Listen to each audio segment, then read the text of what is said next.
Doctor Rajendra Prasad जो president थे भारत के, उन्होंने ये कहा था जब वो 70 वर्ष के थे, तो उन्होंने कहा था कि जब वो बच्चे थे तब उन्होंने आपको उसी अवस्था में देखा था जिस अवस्था में। क्या सुन, ये सब कथाएं तो बहुत सी लंबी हैं, अब ये इसलिए अपने मुंह से अपने वर्णन करे सब। जय जय हो, जय जय हो बाबा, जय जय हो देवराहा बाबा की जय जय हो, जय जय हो बाबा, जय जय हो। देवराहा बाबा एक योगी, एक संत, एक रहस्य, एक ऐसी शख्सियत जिनका जिक्र देश के पहले राष्ट्रपति राजेंद्र प्रसाद ने भी किया। इनकी उम्र के बारे में कहा जाता है कि वो 200 साल से ज्यादा तक जिए। कोई कहता है कि उनकी उम्र 500 साल तक थी। लेकिन सच चाहे जो भी हो, जब भी इस योगी, इस तपस्वी का जिक्र आता है तो देवरिया का जिक्र जरूर आता है। देवरिया यानी यूपी का वो पूर्वी जिला जो इस तपस्वी की भूमि रही है, जिस पर देवराहा बाबा का आशीर्वाद रहा है। उसी देवरिया का आशीर्वाद लेने के लिए एक बार फिर से नेताओं की लाइन लग रही है। देवरिया सवाल पूछ रहा है। हर बार की तरह जनता के सामने देवरिया के नेता दावे कर रहे हैं। कोई कह रहा है कि विकास हुआ है, कोई कह रहा है कि सड़कें बनी हैं, तो किसी का दावा है कि सरकार निकम्मी है। कोई केंद्र को दोष दे रहा है। भाइयों बहनों, बिजली आती है कि नहीं आती है? आती है तो अपने कलवाते चचा लोगों से नहीं आती है। तो किसी को राज्य सरकार से शिकायत है, पर जनता क्या सोच रही है, जनता के मन में क्या सवाल हैं? देवरिया का वोटर कुछ पूछना चाहता है। यही जानने के लिए आज हैं हम देवरिया में, और आप देख रहे हैं द स्टेट स्पीक्स। ईटीवी के खास कार्यक्रम द स्टेट स्पीक के देवरिया एपिसोड में आप सभी का हार्दिक स्वागत है। देवरिया की जनता आज अपने जनप्रतिनिधियों से पूछेगी तीखे सवाल। पिछले 4 सालों में जनप्रतिनिधियों ने जो वादा किए थे उस पे कितना खरा उतरे। हर पार्टी विकास के नाम पे बात कर रही है, विकास के नाम पे चुनाव लड़ने की बात कर रही है, पर वो कितने खरे उतरे हैं ये देवरिया की जनता पूछेगी और उनके जनप्रतिनिधि देंगे जवाब। इस वक्त मेरे साथ बीजेपी की तरफ से बीजेपी के वरिष्ठ नेता अजय मणि त्रिपाठी जी हैं। वो बीजेपी का पक्ष रखेंगे कि पिछले 2 सालों में केंद्र की नरेंद्र मोदी सरकार ने देवरिया के लिए क्या कुछ किया और यहां से सांसद और केंद्रीय मंत्री कलराज मिश्र जी ने देवरिया के लिए क्या कुछ किया। साथ ही सपा की तरफ से यहां के जिला अध्यक्ष राम प्रवेश यादव जी हैं। ये बताएंगे कि सपा सरकार ने देवरिया के विकास के लिए क्या कुछ किया। और कांग्रेस की तरफ से भास्कर जी हैं, आप बताएंगे कि आपके द्वारा जब आपकी सरकार थी तो क्या कुछ प्रयास किया गया, और आप पूछेंगे इन नेताओं से सवाल। साथ ही देवरिया की सम्मानित जनता भी है, क्योंकि प्रदेश में सपा की सरकार है। तो सबसे पहला सवाल मेरी तरफ से सपा को ही रहेगी। चूंकि देवरिया किसान बेल्ट है, किसान बेल्ट होने के कारण यहाँ पे कभी चीनी मिलों की भरमार थी, लेकिन धीरे धीरे करते हुए एक एक करके सारी चीनी मिलें बंद हो गई। आज गन्ना किसानों का करोड़ों रुपया इन चीनी मिलों पे बकाया है। आप बताइए कि गन्ना किसानों के लिए और किसानों के लिए सरकार की तरफ से और आप लोगों की तरफ से क्या कुछ प्रयास किए गए हैं? देखिए, सबसे पहले गन्ना किसानों का भुगतान जारी है जो पुराना पहले से बकाया है। और देवरिया एक कुशीनगर में ढाड़ा चीनी मिल समाजवादी पार्टी की सरकार की देन है। किसानों के लिए जहाँ तक योजना की बात है, पूरे उत्तर प्रदेश में सिंचाई मुफ्त, कृषक दुर्घटना बीमा और किसान ऋण माफ़ी, जिसमें 72,000 लोगों ने इसका लाभ फ़ायदा उठाया था, जो सरकार की योजना है किसानों की। ठीक है, किसान की योजनाओं का लाभ उठाया। बीजेपी से भी जान लेते हैं कि आपकी केंद्र में सरकार है, देवरिया से यहीं से सांसद हैं कलराज मिश्र जी। आप लोगों ने किसानों के लिए क्या कुछ किया, खास करके गन्ना किसानों के लिए? मोदी जी ने तो बड़े बड़े दावे किए थे, अब देवरिया की बात मैं कर रहा हूँ। उत्तर प्रदेश की जितने चीनी मिलें हैं, जिसमें देवरिया एक ऐसा जिला है जिसमें देवरिया और कुशीनगर यानी अखंड देवरिया, जब देवरिया कुशीनगर बटा नहीं था उस समय 14 चीनी मिलें थी, जिसमें इन 14 चीनी मिलों में 2 चीनी मिलों को छोड़कर सारी चीनी मिलें उत्तर प्रदेश सरकार के द्वारा संचालित होती थी। आज की जो वर्तमान सरकार उत्तर प्रदेश में है, इनके ज़माने में और बहन मायावती जी के ज़माने में इन चीनी मिलों को बेच दिया गया। जहां तक गन्ना मूल्य के बकाये का सवाल है, 400 करोड़ रुपया केंद्र की सरकार ने उत्तर प्रदेश की सरकार को दिया है। जैसा कि समाजवादी पार्टी के लोगों ने कहा है कि उस पैसे का भुगतान हो रहा है। केंद्र का जो अंश है वो अंश दे रहे हैं लोग और उसका बकाये का भुगतान हो रहा है। मिल चालू कराने के लिए क्या कुछ? चीनी मिल हमेशा जब भी चलेगी, जिस सरकार की संघीय व्यवस्था में जिस सरकार की चीनी मिल है वही सरकार उसको चला सकती है। केंद्र से जो भी अपेक्षित सहयोग प्रदेश की सरकार मांगती है या मांगेगी, वह सहयोग हम देने के लिए तैयार हैं। ठीक है, केंद्र सरकार सहयोग देने के लिए तैयार है और सपा कह रही है गन्ना किसानों का पेमेंट किया जा रहा है। कांग्रेस चूंकि आप ना यूपी के सत्ता में है ना, इस समय केंद्र की सत्ता में है, आप बताइए इन दोनों के दांव में कितना दम है? ये दोनों के दोनों झूठ बोल रहे हैं। ये दोनों पार्टियां केवल झूठों पे ही राजनीति करती है। मेरा मानना है कि ये दोनों एक ही थाली के चट्टे बट्टे हैं।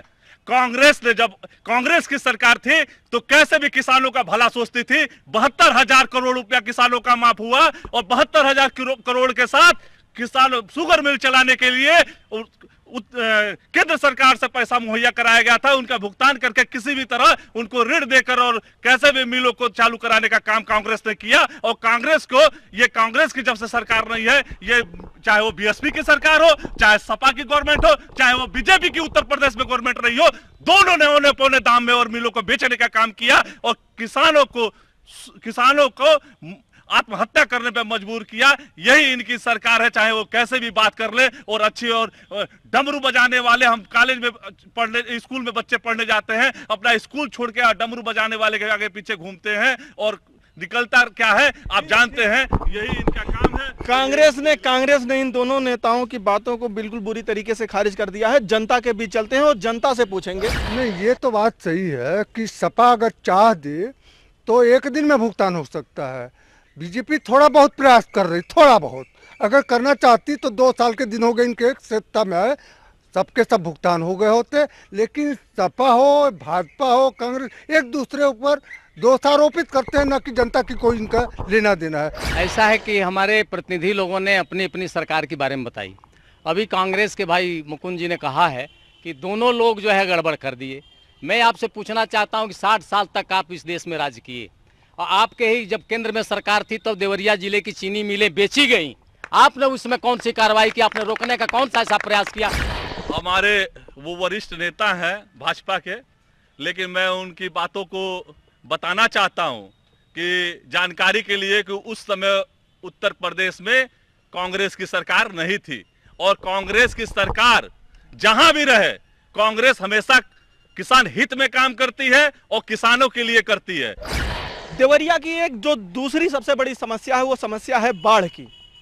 यहाँ की बड़ी आबादी बाढ़ से परेशान रहती है। बाढ़ पे चारों तरफ पूरे जिले में बंधों पे काम लगा हुआ है, बोल्डर गिर रहे हैं, टेंडर हो गए हैं, काम लगातार चल रहा है। पूरे हर जितने बाढ़ बंधे हैं सब पे काम लगा हुआ है जिले में। पूरे प्रदेश में विकास के काम हो रहे, सड़क हो, बांधा हो, जो भी पुल हो, पुलिया आप उठा के देख लीजिए कहीं। मुझे लगता है कि 15 वर्षों से बाढ़ एक ऐसा विषय है जो कुछ लोगों के आय का जरिया हो गया है। जब बारिश होती है तो बाढ़ को रोकने के लिए बंधे पर मिट्टी डालने का काम बहुत दिनों से हो रहा है, 10-15 सालों से। और वो बाढ़ एक बार एक तरफ से आती, एक तरफ से मिट्टी डाला जाता है, दोनों बहता जाता है और किसी न किसी की गोमती नगर में और किसी न किसी की तिजोरी भरती जाती है। मुझे इतना ही कहना है। सबसे अधिक बाढ़ से कोई प्रभावित है तो राप्ती घाघरा का जो बरहज का इलाका है सबसे प्रभावित है। मैं आपको बताना चाहता हूँ, पिछले दिन राम प्रसाद जायसवाल यहाँ मिले थे, एनएचएम घोटाले में वो भी थे। उनके अवैध खनन से पूरा बरहज का दियरा पूरा कट गया, पूरा परसिया कट गया, कई गांव कट गए।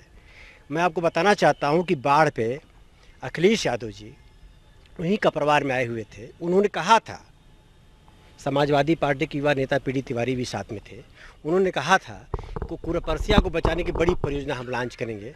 आज 4 साल हो गए लेकिन अब तक कोई कार्रवाई, मतलब इतनी बड़ी कई गांव कट गए और राम जानकी, ऐतिहासिक राम जानकी मार्ग को बचाने के लिए कोई काम अब तक नहीं हुआ।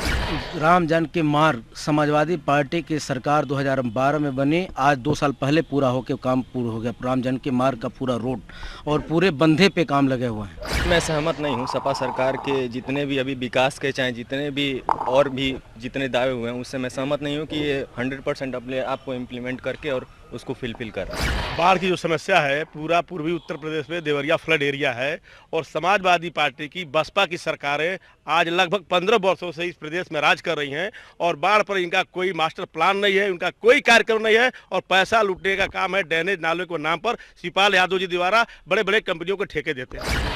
आप सोच लीजिए, देख लीजिए जाकर के बरहज से महल चले जाइए, नदी किनारा है, कपरवास पर चले आइए, रुद्रपुर चले आइए, जितने नदी किनारे हैं सभी के ठोकर बड़े बड़े बीच पोल्डरों से लगातार लगे हुए हैं। ये आपके साथ मैं दावे फत करता हूँ, अगर कभी आप वहाँ सर्वे करें तो पूरे फ्लड एरिया में जितनी सड़कें हैं और बाढ़ का जो इलाका है एकदम उस पर जो पत्थर से जो उसके ठोकर लगाए जाते हैं सब कुछ बन चुका है। और पूरे प्रदेश के अंदर माननीय सिंचाई मंत्री शिवपाल सिंह यादव की तरफ से यह अनाउंसिंग है और घोषणा ही नहीं काम के रूप में आ गया कि कहीं रुपए की कमी नहीं होने पाएगी। ये केवल दावा है, गलत बात है कि काम हो रहा है, हर जगह वैसे ही है जो जैसे। अभी आपने बाढ़ की चर्चा किया, बाढ़ के साथ सूखा की भी चर्चा होनी चाहिए। हमारा जिला इस समय सूखे की चपेट में है, नहरों में पानी नहीं है, ट्यूबवेल खराब है, ट्यूबवेल की नालियां ठीक नहीं है। प्रदेश की सरकार क्या कर रही है? हमारे बीजेपी के साथी हैं, उन्होंने सरासर गलत बताया है कि प्रधानमंत्री ने सूखा राहत चेक वितरण किया है। दूसरी बात, सूखा राहत चेक उत्तर प्रदेश सरकार ने वितरण किया है। ट्यूबवेल, नहर, कहीं पानी आप टीवी लेके जाइए, आप टीवी लेके जाइए और पता करिए कि किस नहर में पानी नहीं है, कहाँ ट्यूबवेल गड़बड़, नए ट्यूबवेल लगे हैं, नहरें नहीं बनी हैं, बुंदेलखंड से लेके कहाँ तक नहरों का विकास हुआ है। अभी इन्होंने जो बात किया है कि सूखा राहत का पैसा जो है केंद्र से नहीं आया है, ये बताए ना, केंद्र सरकार के पैसा से डायरेक्ट खाते में आज जो है किसानों के जा रहा है और जिससे हर किसानों के खाते में आज सब खुशहाल हो रहे हैं। और इनको जो अपना पैसा देना था इन्होंने पैसा नहीं दिया और अब सूखा राहत का पैसा बंटना बंद हो गया। ठीक, सूखा राहत का पैसा बंटना बंद हो गया, आरोप लग रहे हैं। आप पूछिए, आप क्या पूछना चाहते हैं अपने जनप्रतिनिधि से? मेरा सवाल तीनों पार्टियों के प्रतिनिधि से है। भाई साहब थोड़ा शांत हो जाइए। मेरा सवाल तीनों पार्टियों के प्रतिनिधि से है और अभी भारतीय जनता पार्टी, समाजवादी पार्टी और कांग्रेस की पार्टी, ये तीनों पार्टियां कांग्रेस और नौजवानों का मसीहा होने की बात करती हैं। कांग्रेस पार्टी के नेता ने अभी कहा कि किसानों के मुद्दे पर हमने ये किया वो किया, लेकिन उनको पहले अपने गिरेबान में झांक के ये देखना चाहिए कि इनकी पार्टी की जो राष्ट्रीय अध्यक्ष माननीय सोनिया गांधी जी हैं, उन्हीं के दामाद किसानों की जमीनों के धांधली के आवंटन में फंसे हुए हैं। देवरिया की विकास की आप बात कर रहे हैं, तो आज के 2 साल पहले जब लोकसभा का चुनाव था तो यहाँ बीजेपी की सरकार ने लंबे लंबे वादे किए। यहाँ के कैबिनेट मंत्री भी है, केंद्रीय मंत्री, यहाँ एक नौजवानों को रोजगार मिला, न एक छात्रों को कहीं नौकरी मिली और न ही महंगाई के मारे किसान जूझ रहा है। 200 रुपये किलो दाल और 75 रुपए लीटर तेल डीजल की महंगाई से किसान जूझ रहे हैं। हम ये कह दें कि उत्तर प्रदेश की सरकार ने कोई रोजगार नहीं दिया है तो ये गलत होगा, लेकिन जब हम ये कहेंगे कि देवरिया में जाम मेला लगा करके देवरिया के नौजवानों को 2000 नौजवानों को रोजगार दिया, तब भी आप कहेंगे कि गलत हो गया। ये जो मानस है,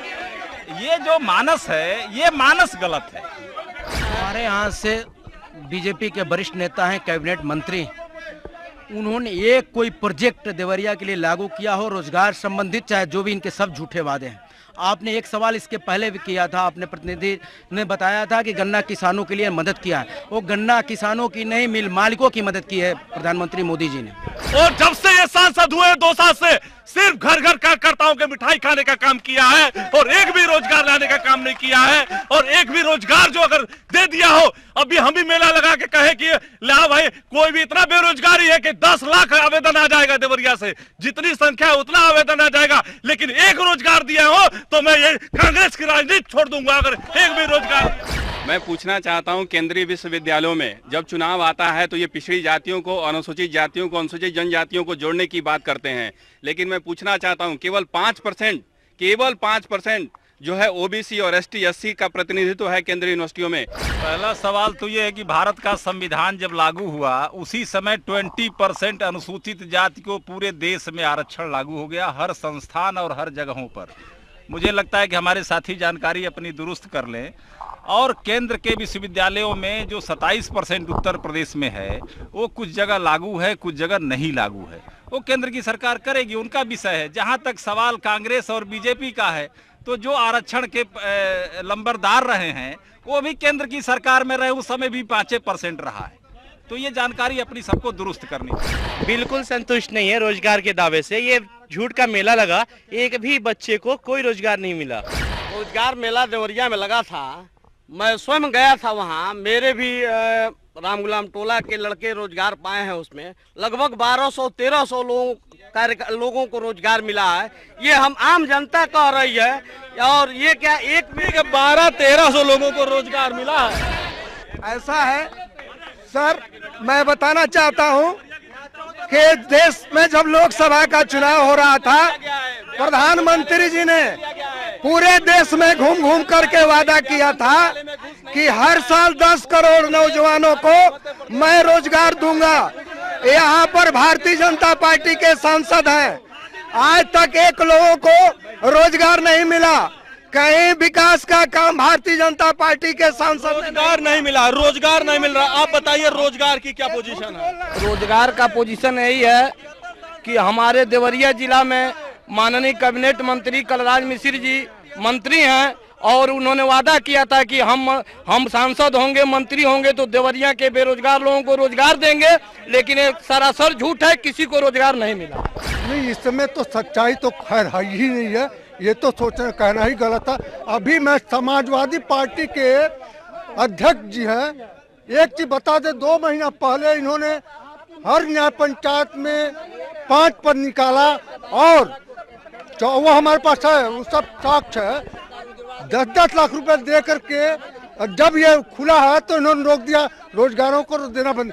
क्या कमीशन इन्होंने भारत सरकार के, चाहे भाजपा हो या सपा हो या कांग्रेस हो, क्या जो जनप्रतिनिधि धन देते हैं क्या कमीशन नहीं लेते हैं? नगण्य है ये कोई संख्या नहीं कही जाएगी। जितनी संख्या है देवरिया सदर जिले में, उस संख्या में यदि हमने 1100 या 1200 लोगों को नौकरी दे ही दी है तो ये कोई बहुत बड़ी संख्या नहीं, प्रयास एक था। 1200 मैं तो पूछ रहा, मैं तो कहाँ हूँ अभी आपके सामने कहाँ हूँ। अगर एक भी खादी ग्रामोद्योग मंत्री है ना वो देश के, अगर एक भी नौकरी अपने विभाग में या किसी विभाग में सरकारी नौकरी दिए हो, आवेदन लेने का काम उन्होंने किया है।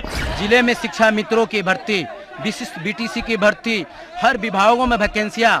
आप केंद्रीय मंत्री हैं, कहाँ जा मिला, क्या कर रहे हैं, किस विभाग में कर रहे हैं, ये सवाल पूछिए। गंभीर आरोप आप ही पे लग रहे हैं बार बार कि आपके केंद्रीय मंत्री हैं, पावरफुल मंत्री हैं, मोदी कैबिनेट में पावरफुल मंत्री माने जाते हैं, फिर भी रोजगार, और वो भी देवरिया में नहीं दिख रहा। देवरिया में रोजगार मेला लगा, कौशल विकास कार्यक्रम के लिए प्रशिक्षण के लिए MIC की स्थापना माननीय कलराज मिश्रा ने किया। बिजली की समस्या कब दूर होगी? यहाँ पे बसपा की तो है नहीं, वो भी बीच में आ जाती है और चली जाती है। तो बिजली की समस्या कब दूर होगी? पूरी समस्या दूर हो गई है बिजली की। पूरे ग्रामीण अंचलों में 14 घंटे से 18 घंटे, शहर में 24 घंटे बिजली मिलने जा रही है, मिल रही है। और जो जितने, मैं ये केंद्र गवर्नमेंट से पूछना चाहता हूँ कि बिजली के लिए उत्तर प्रदेश में क्या किया? उत्तर प्रदेश की सरकार विद्युत के वितरण की जिम्मेदारी उसकी होती है। घर घर बिजली पहुँचे, बल्ब जले, पंखा जले, इसकी जिम्मेदारी प्रदेश में जिसकी भी सरकार होगी उसकी होती है, सामान्य आदमी भी जानता है। हम सब जानते हैं कि बिजली कितने देर हमारे घरों में रहती है, ये कहने की जरूरत नहीं। बहुत प्यार से बोले हैं भाई साहब। रैलियों में मैंने देखा 2 साल पहले मोदी जी कहते हैं, भाइयों बहनों बिजली आती है कि नहीं आती है? आती है? तो अपने कहलवाते थे 4 लोगों से नहीं आती है। अरे कौन सा आ गया जब से आप प्रधानमंत्री हुए हैं? कौन सी मदद उत्तर प्रदेश को आपने कर दिया कि यहाँ लाइट आती है? आप बात करते हैं भाषण और विदेश यात्रा करते हैं और यहाँ महंगाई की बात करते हैं। अभी बिजली की बात, बिजली में जब से मैं पैदा हुआ उसी तरह का ट्रांसफार्मर मैं देख रहा हूँ, जिन गलियों कुछ में लगा है उसी तरह लगा हुआ है, उसी तरह का काम करता है। ना ही कोई स्टेशन चेंज हुआ, ना ही कोई पावर बढ़ा। ये बात करते हैं, सिर्फ राजनीति करते हैं। और मैं ये कहना चाहता हूँ कि स्वास्थ्य 102, 108 हॉस्पिटल में किसी डॉक्टर का ये नहीं है कि बाहर के लिए 1 रुपए की दवा के लिए पर्ची लिख दे। इस तरह की डॉक्टर ने व्यवस्था किया, यहाँ सरकार ने व्यवस्था किया है। सदर अस्पतालों में स्वास्थ्य में ये है 102, चाहे हमारे दल के हों, दल कोई विरोध, आज भले हमारे विरोध में बोलेंगे लेकिन उनके भी सेवा में काम आई हुई 108, 102। ये सरकार डॉक्टरों की कमी है, यहाँ की जनता का कहना है कि जिले में डॉक्टरों की कमी है। कोई कमी नहीं डॉक्टर की। इस समय जून का ट्रांसफर का महीना चल रहा है, जो अगर 2-4 कमी भी होगी वो भी पूरा कर लिया जाएगा। डॉक्टरों की कमी नहीं है जिले में, स्वास्थ्य सुविधाएं बिल्कुल सही हैं, 102, 108 की सुविधाएं बिल्कुल सही चल रही हैं। आप बताइए आपकी तरफ से क्या कुछ किया जा रहा है? देखिए, हमारी तरफ से क्या किया जा रहा है, प्रदेश सरकार का स्वास्थ्य विषय है, लेकिन ये सच नहीं है कि डॉक्टरों की कमी नहीं है। पूरे CHC से लेकर के और जिला अस्पताल तक डॉक्टरों का बहुत अभाव है। और आज की तारीख में भी ये सच है कि मनुष्य के जीवन के केंद्र में पूंजी हो गई है। जो डॉक्टर सरकारी है वो प्राइवेट जरूर है, ये कहने में मुझे कोई संकोच नहीं है। पहले स्वास्थ्य की बात करिए, बरसात का सीजन है, इंसेफ्लाइटिस का कहर है पूर्वांचल में। केंद्र सरकार ने क्या किया इंसेफ्लाइटिस के लिए? एक नाम के लिए सिर्फ वार्ड दे दिया, उसमें ना एक डॉक्टर है, ना मरीज है, ना डॉक्टर है, ना वो कोई उसमें नर्स है, ना कोई है कंपाउंडर है। और यहाँ सिर्फ खाना पूर्ति की गई, वो टाल दे कि केंद्र का काम है, वो टाल दे कि वो प्रदेश का काम है। ऐसे काम नहीं चलने वाला। एक ट्रामा सेंटर बनने वाला था, वो भी मोदी की सरकार आई खत्म कर दी। और ट्रामा सेंटर के अलावा मैं बता रहा हूं, यहाँ अगर कोई भी गंभीर बीमारी हो तो उसका तो कोई बातें मत पूछिए, छोटी सी बीमारी के लिए बस रेफर लिखा रहता है। यही यहाँ का देवरिया का स्वास्थ्य का विकास है। पूरे उत्तर प्रदेश में medical college, PhD doctor medical college, MBBS की सीटें बढ़ाई गई, ये उत्तर प्रदेश सरकार की देन है। कहीं ये विरोधी ये भाषा है, बोलने की भाषा, वो बोलते रहेंगे। आज 102, 108 हॉस्पिटल के 1 रुपए की पर्ची का सुविधा हमारे ही सरकार के लिए होंगे, लेकिन आज भी उसको कबूल नहीं करेंगे। हम जो है वरिष्ठ भाजपा के वरिष्ठ नेता अजय मणि त्रिपाठी जी से एक सवाल करना चाहता हूं महंगाई के मुद्दे पर, कि जब माननीय प्रधानमंत्री नरेंद्र मोदी जी सत्ता में आए तो उन्होंने वादा किया था कि महंगाई हम बहुत नीचे लाएंगे, लेकिन आज के डेट में 200 रुपये किलो का दाल बिक रहा है, 120 रुपये किलो का करुआ तेल सरसों का मिल रहा है, 80 रुपये किलो टमाटर मिल रहा है। जहाँ तक दाल का सवाल है, दाल के सवाल पर आयात किया जा रहा है, दाल का दाम घटाने का प्रयास किया जा रहा है। और काला बाजारी जिन प्रदेशों में है उन प्रदेशों में दाल का दाम ज्यादा है। और जहाँ तक पेट्रोल है, डीजल है, सब पर दाम घटा है। आपने बोला है कि जिस प्रदेशों में काला बाजारी है वहाँ महंगाई बढ़ी है। मैं MP में पूछना चाहता हूँ, मैं राजस्थान में पूछना चाहता हूँ, मैं हरियाणा में पूछना चाहता हूँ कि महंगाई क्या है। आज जो अच्छे दिन का ख्वाब दिखा के सरकार में आए, आज उससे भी ज्यादा जो बुरे, हम तो यही कहेंगे कि हमारे बुरे दिन ही वापस कर दें। जनप्रतिनिधि दावा कर रहे हैं कि उन्होंने देवरिया में विकास की गंगा बहा दी, तो जनता उनके दावों से संतुष्ट नहीं है। अब 2017 के चुनाव में ये जनता बताएगी कि इनके जनप्रतिनिधियों के दावों में कितनी दम है। ETV के इस खास कार्यक्रम द स्टेट स्पीक में बस इतना ही। नमस्कार।